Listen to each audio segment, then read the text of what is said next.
প্রতিটা মেয়েরই একটা অতীত আছে।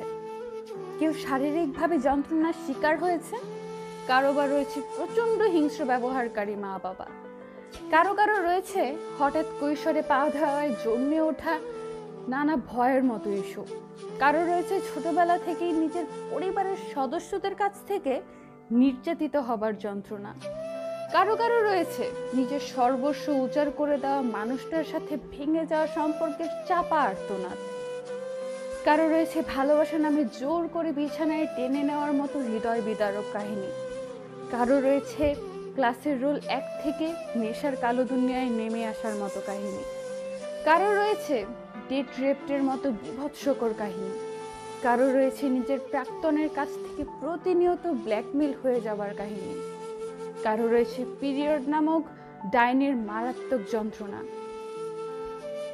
কান্না করা যাবে না, কেননা সে মেয়ে। কারণ ছাড়া মন খারাপ হওয়া যাবে না।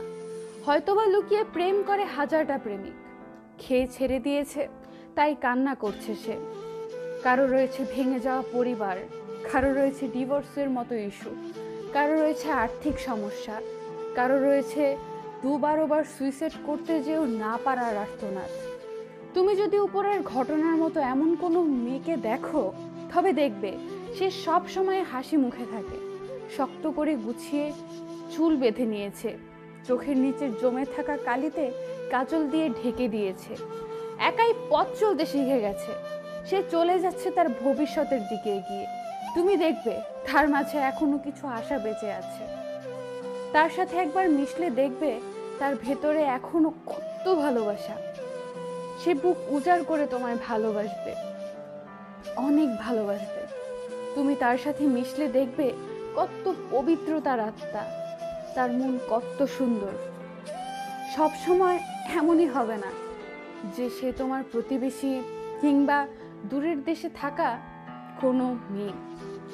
হতেও পারে সে তুমি নিজে, তোমার স্ত্রী, তোমার নিজের বন্ধু, তোমার আত্মীয়ের মধ্যে কেউ, অথবা তোমার মা।